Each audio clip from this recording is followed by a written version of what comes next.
Speaking of Uber Eats, I saw yesterday that Uber Eats is working to help businesses eliminate plastic packaging and is saying you guys are willing to help businesses get there if they don't know how. I'm interested in this idea of responsibility from all of you, responsibility by tech companies to the consumer, to the employee.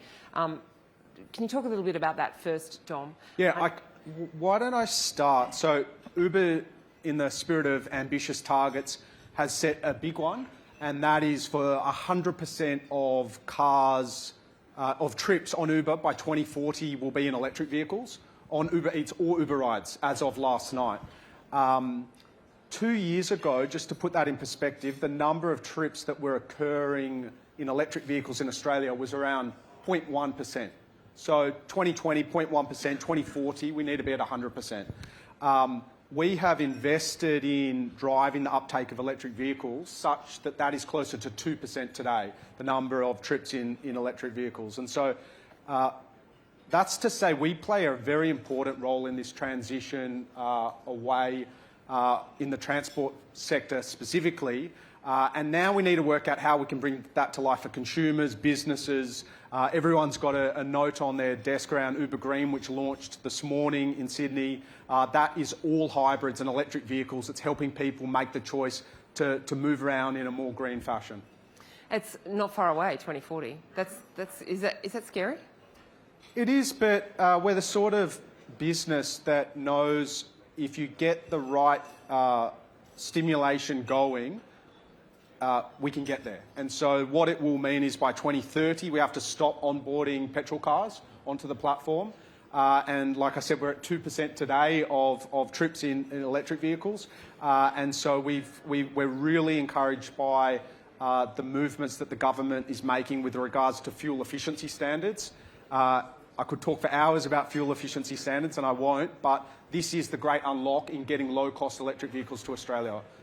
Very robust fuel efficiency standards. Sean, can you talk a little bit about what Spotify is doing in that area, that idea of doing good or helping to sort of lead change and sometimes being a bit brave? Being a bit brave, you know, that's a brave call that Dom's made. You are a business who relies on things making their way around the country all the time. Yep. You know, what are your thoughts about Shopify's role in helping Australia change in the way that it needs to? Yeah, I think where we are focused on helping Australia change is removing complexity.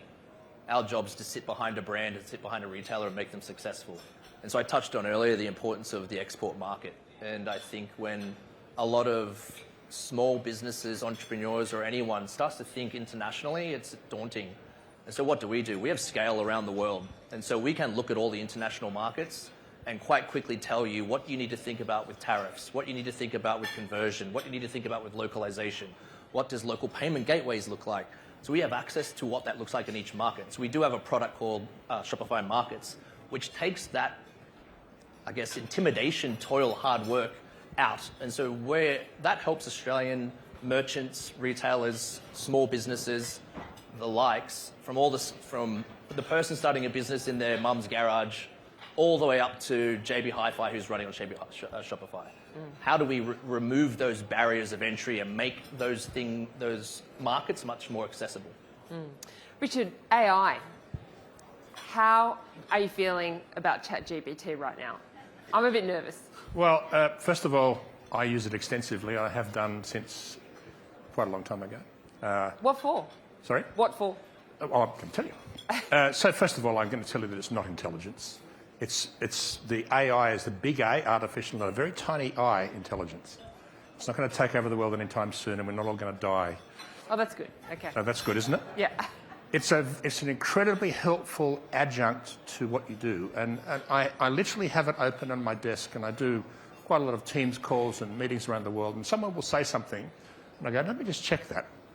And it gives you incredible ability to research, to develop things, to build things, to write things. For instance, we were looking at various ways of hardening our cybersecurity. We've got 27 cybersecurity team members in the company, and I wanted to build an exam to verify that new staff understood the cybersecurity. So I asked it to write me an exam. Wow.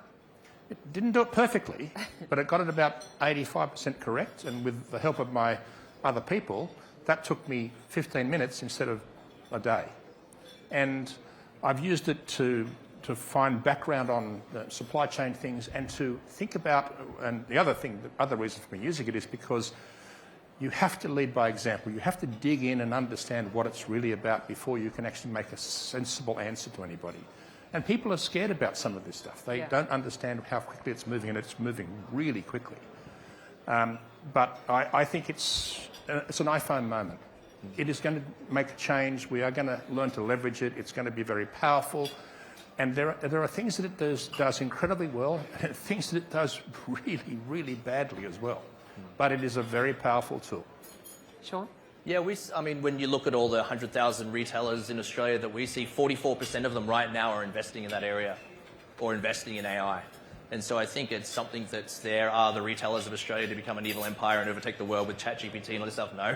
But I think what they are going to do is remove a lot of toil and help their own employee base work smarter, harder. And if you think about on the consumer side, how their shoppers shop their websites and access information, I think there's a lot of interesting things there. My wife just started a small business. She started a multi-fashion retail store on Shopify just in November. And entering product descriptions is ad nauseum. It's like, so what have we built? We've used ChatGPT to help take that load off all of the merchants of Australia, and we can do it for you in a very intelligent way. And so there are use cases, I think, that free up creativity, free up manpower, free up resources to focus on other things. Dom, I think a few years ago we might have all thought that we'd be getting in a self-driving Uber by now. What does AI look like for Uber, and where are you at on that journey?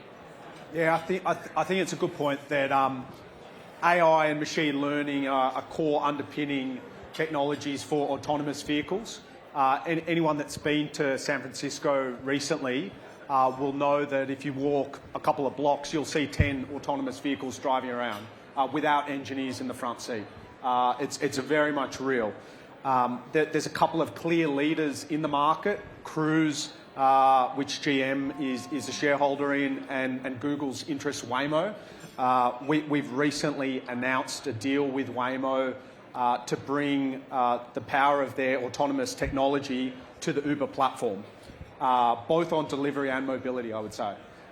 In Australia, we're a couple of years behind.